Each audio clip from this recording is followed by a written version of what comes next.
Assalamualaikum warahmatullahi wabarakatuh. Waalaikumsalam Waalaikumsalam warahmatullahi warahmatullahi wabarakatuh. wabarakatuh. Alhamdulillah, assalatu wassalamu ala rasulillah, la hawla wa la quwwata illa billah, ma ba'dah.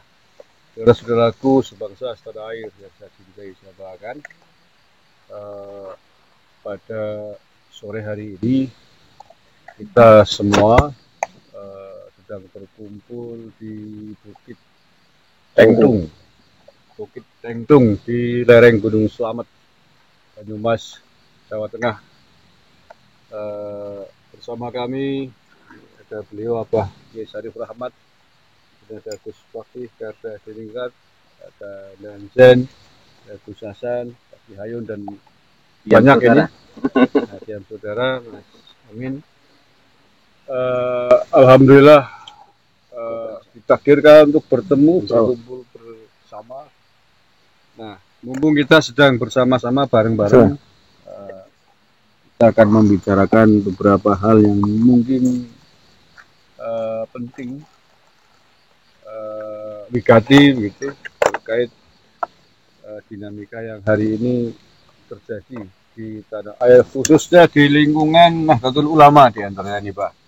Kita tahu bahwa kemarin beredar surat, kalau boleh saya katakan surat pembangkangan dari Ketua Banom, sebut saja lah ya, Jatman itu. Di dalam surat tersebut menginstruksikan kepada jajarannya agar tidak menghadiri undangannya pengurus besar Nahdlatul Ulama yang akan bertemu silaturahmi di Surabaya. Padahal kita tahu semua bahwa Banom itu, Badan Ekonomi itu adalah anak-anak organisasi di bawah naungan Nahdlatul Ulama. Induknya Nahdlatul Ulama.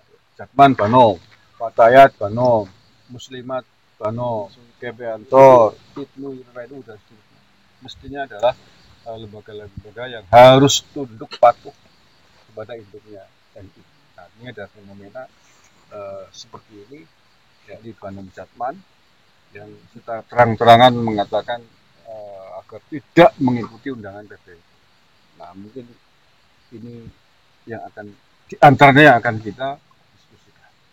Ini fenomena seperti ini bagaimana nih Pak Syarif? Pertama mungkin, kenapa bisa terjadi begitu? Bismillahirrahmanirrahim. Sebenarnya tanda-tanda adanya dalam tanda petik pembangkangan dari sebagian badan otonom NU itu sudah kelihatan sebelum pelaksanaan muktamar di Lampung. Bahkan saya sempat berbicara dengan beberapa sesepuh NU,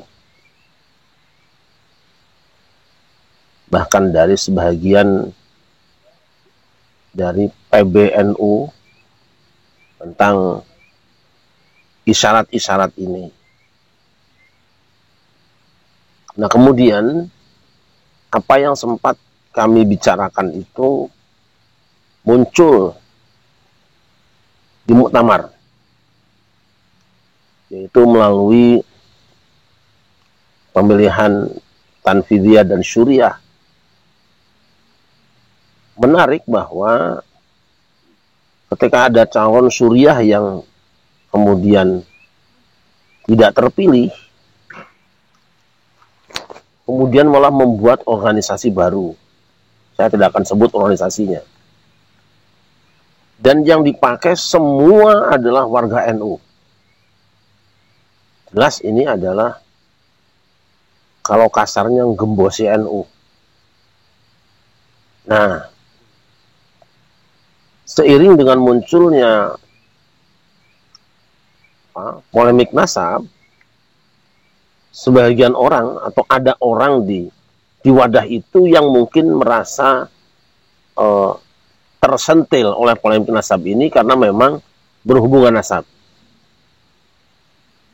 Lalu bergeraklah warga NU di semua lini, mungkin sekarang sudah hampir semuanya menginginkan adanya gerakan baru.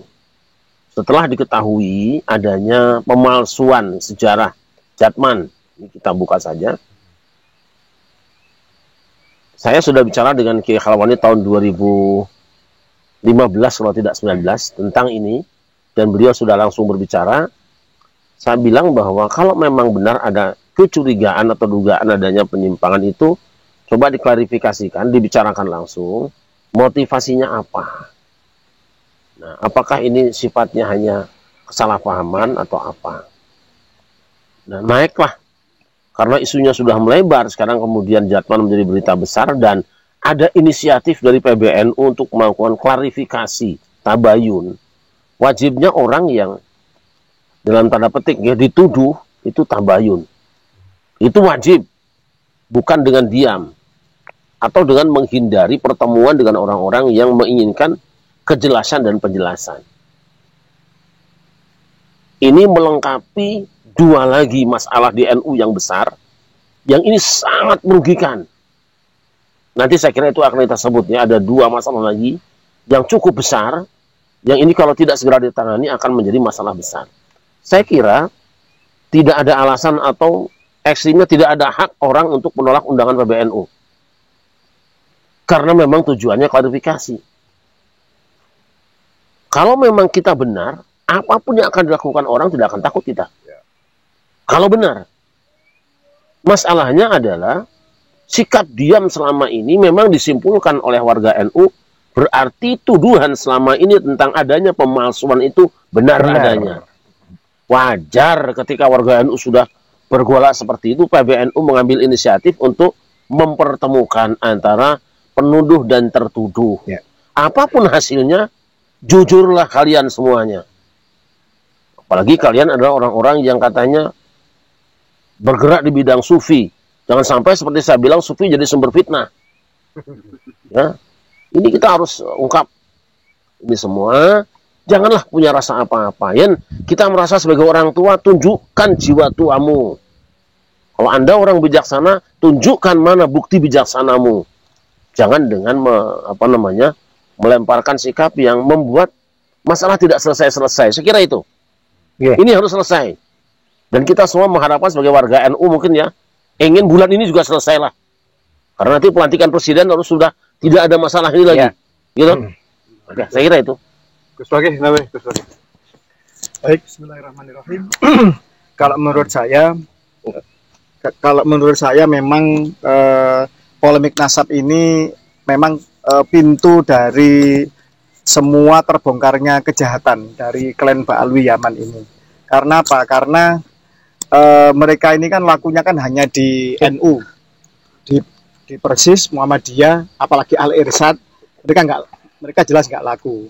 Klaim sebagai cucu Nabi jelas untuk mengkooptasi umat Islam. Dan di antara umat Islam itu yang paling mayoritas adalah NU. Dan NU sendiri mempunyai suatu doktrin sangat memuliakan dzurriyyah Nabi atau keturunan Nabi gitulah. Pada akhirnya klan Ba'alwi ini kan merajalela. Mereka membagi peran.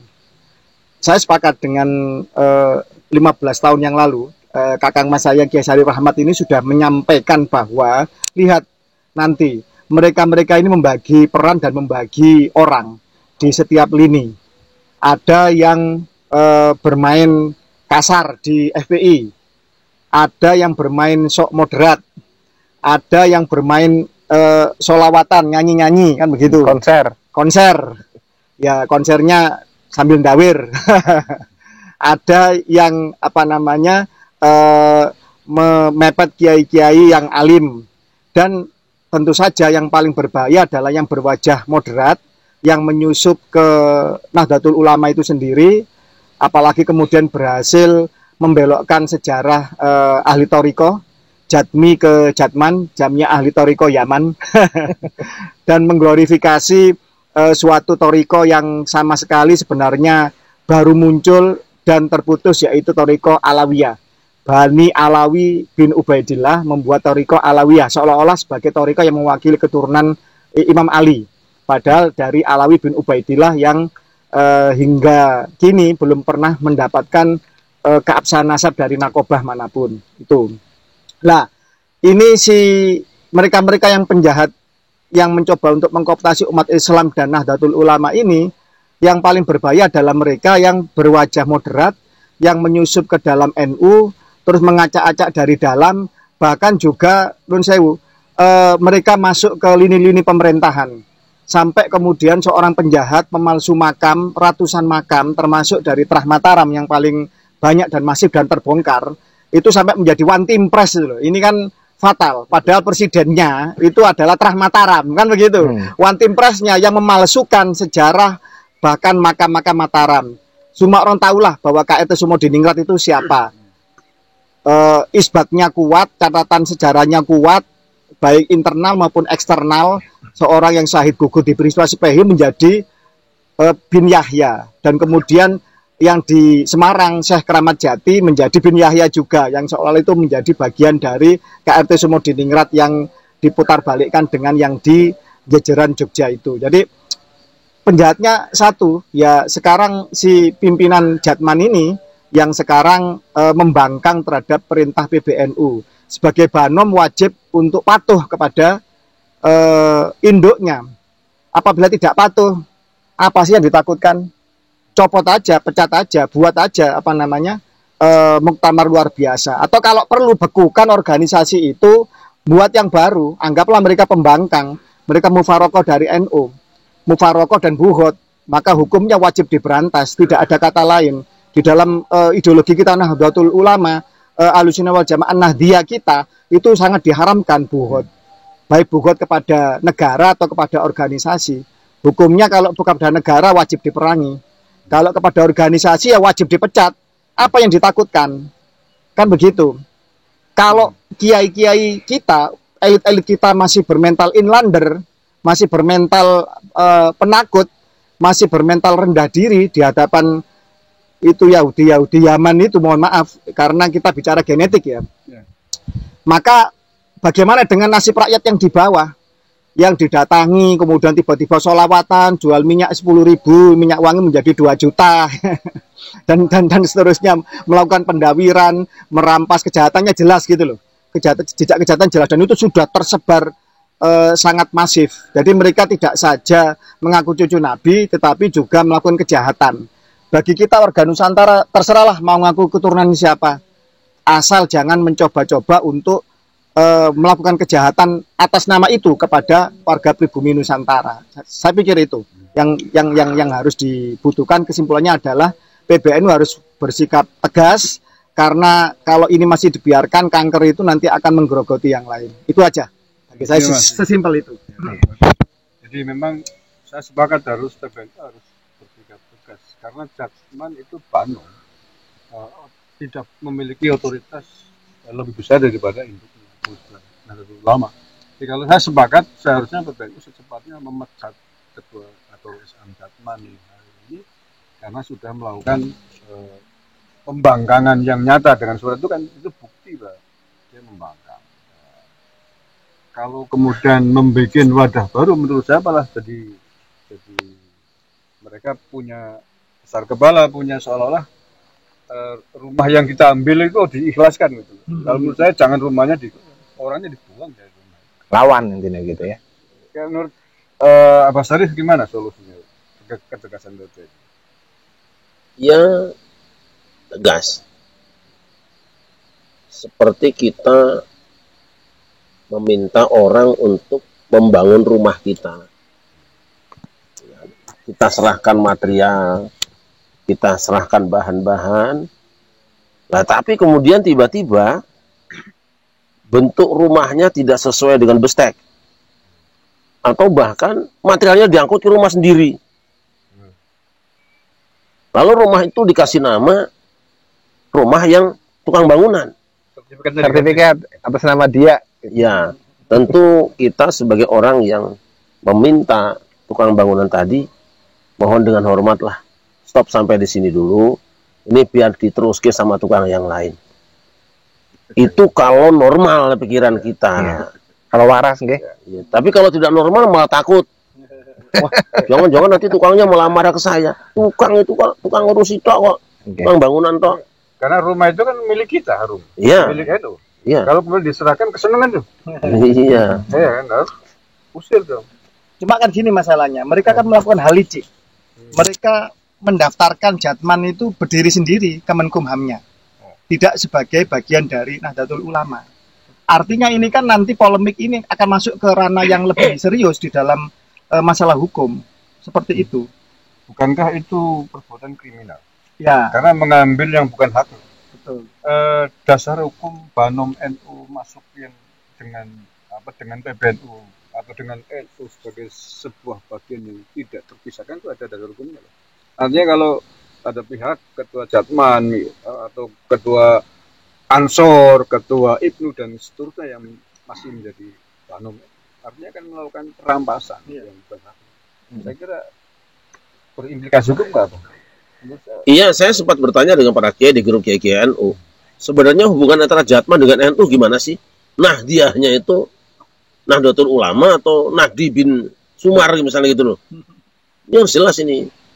N-nya itu kan Nahdiyah toh? Nahdiyah. Kecuali kalau man-nya itu memang Zaman.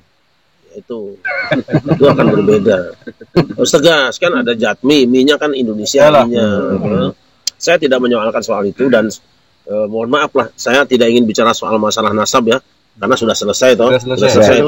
Oke, tinggal percaya atau tidak percaya, sana atau sini, saya tidak punya kapasitas di situ. Monggo lah. Aman sya'afal yu'min wa sya'afal yakfur itu aja kan istilahnya. Jadi tasdik atau tidak monggo. Tapi kembali tadi masalahnya adalah ini keselamatan NU. Ini keselamatan NU sudah grogotin sekarang itu. Dulu sudah ada NU ini, ada wadah ini, semuanya yang diambil itu NU, warga NU, kiai NU, dan yang diambil itu orang-orang potensialnya. Nah ini kan masalah. Lagi-lagi PBNU terlambat ya, Mungkin terlalu husnudon. Iya. Terlalu husnudon. Iya. Sehingga rumahnya diambil nggak kerasa. Yang dilihat itu hanya seragamnya, tidak melihat kantongnya. Saya kira itulah. Artinya sekarang memang harus dilawan begitu ya? Bukan dilawan, dilakukan tindakan. Tidak tindakan. Dilawan itu kalau musuh, ini bukan musuh kok. Bukan ya. Ini orang berada di rumah kita, dikasih kamar di kita, gitu loh. Artinya lawan itu diluruskan. Loh iya. Di NU itu punya NU, bukan diambil orang. Memang orang itu bekerja di NU, ditugaskan di NU, ngerawat itu loh. Merawat kok malah terus. Ya, jarang. Kalau lawan kan kesannya besar di luar, Ya, ini gitu di ya. dalam rumah kita. Ya kalau nakal ya dijewer lah. Atau diusir dari rumah. Tapi kalau saya lebih ekstrim, jadi ada musuh di dalam selimut, begitu malah. Buat penyakit. Ini dari saya begitu, Dikasih amanah, suruh ngerawat rumah, malah dirawat, melunjak. terus dicet, tiba-tiba sertifikatnya ganti. Iya. Dikasih nomor sendiri. Dikasih Kasih nomor sendiri. A, B, C itu. Iya. Kurang ajar namanya kan. Ya, menurut saya tadi.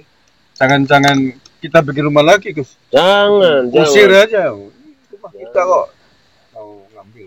Tapi setelah diusir harus diperkarakan juga dong. Ya kalau perlu hukum menurut saya. Iya. Tinggal tentu saja pakar-pakar hukum di itu pasti lebih jeli melihat detail-detail pasalnya seperti apa. Tapi jelas di ketentuan yang ada ADART dan sebagainya bahwa Jatman itu adalah salah satu badan otonom milik Nahdlatul Ulama. Kita minta pendapat. Loh. Besar. Ustaz kenapa Gus? Dok, pengen jawab nih 2/2. Ini acaranya santai juga peran minuman. Anjir. Kalau menurut saya sudah jelas nih bahwa ini para NU ini pohon yang besar, otomatis ini banyak benalunya. Salah satu benalunya yaitu bagaimana caranya ya sudah benalunya kita ambil dibuang. Pangkas gitu. ya? Pangkas benalunya, nggak usah ini pop. Seperti apapun benalu ya pasti bakal merusak pada induknya. Semprot rondap. Disemprot rondap. Dibeset, dibuang benalunya udah selesai masalah. Sehat lagi. Nanti sehat lagi Betul. pohonnya. Mungkin itu. Sepakat sekali dengan Gus Hasan. Benalu itu singkatan apa sih? Apa Mungkin yang bilang benalu.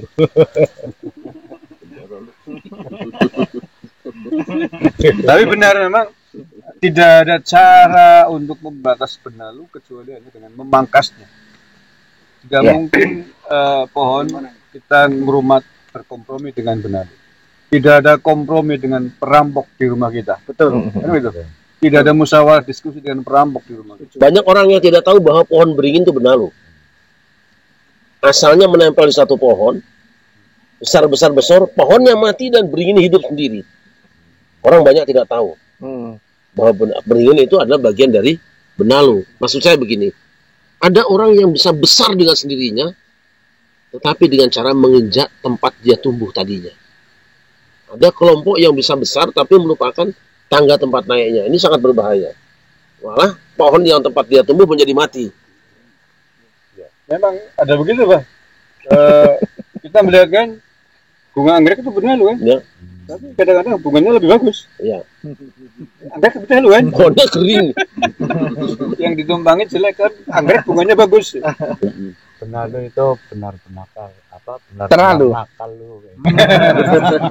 Terus di dunia burung, Lu itu bukan nama orang. Ya, itu. Oh iya. di dunia burung kita kenal burung gedasih. Burung gedasih kan? Apa tadi? Nggih, tahu. Itu kan dia datang tak diundang, tidak jelas asal usul. Itu jelangkung. Tiba-tiba masuk sarang burung orang lain, telur aslinya disingkiri kan? Iya. Bagian singkiri. Itu kan seperti sebuah pelajaran berharga dari. Ya, termasuk ini. Jadi mereka para imigran Yaman ini adalah ya jelangkung sebetulnya. Datang tak diundang, bikin onar. Oke. Terima kasih Pak Sarul Rahmat, Gus Baki dan semua aja Gus Hasan. Ini sudah semakin gelap, saya nggak tahu nih videonya masih kelihatan. Tapi salah suaranya masih jelas. Dan ini sebetulnya kenapa kita bicara gelap di tempat gelap? Memang kita sedang bicara di alam kegelapan ini. Oh gitu, iya. Ini di bukit apa? Tengtung di Batu Raden, lereng sebelah selatan Gunung Slamet. Alhamdulillah bisa ketemu sama saudara-saudara sekalian ini, luar biasa. Sebenarnya kita tidak sengaja ya. Tidak sengaja. Ini saya mau ngaji di Banyumas, 2 tempat ceramah Banyumas dan Purbalingga. Lah tahu-tahu malah rupanya Allah gerakkan kita untuk di sini ya sudah. Ada energi yang menyatukan. Saya ketemu.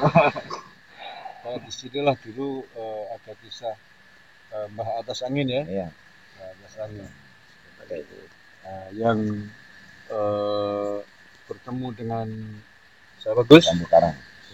Jambu Karang di bukit ini, yang kemudian menjadi sejarah peradaban di tanah Jawa, khususnya bagian selatan ya, di bukit ini. Oke, terima kasih. Mudah-mudahan ada manfaatnya apa yang kita perbincangkan semuanya tadi. Saya nambah dikit. Oke, Gus. Kenapa ini di Bukit Tengtung? Ini artinya siapapun yang berani melawan NU pasti bakal enteng dan buntung. Amin. Al-Fatihah.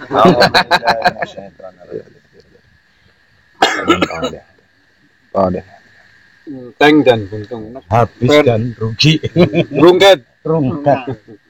Versinya besar dari Pak Tengtung. Nah, kepala lewat tentang ya wetenge butuh. Terima kasih, kurang lebihnya maaf. Wallahul muwaffiq ila aqwamit thoriq. Assalamualaikum warahmatullahi wabarakatuh. Karena siapapun pelakunya, apapun masalahnya, kita yang harus tetap menjaga negeri ini. Karena siapa lagi kalau bukan kita. Mari kita jaga negeri dari tangan-tangan orang jahat, dari para pencuri makan, dari para pencuri nasab. Merdeka!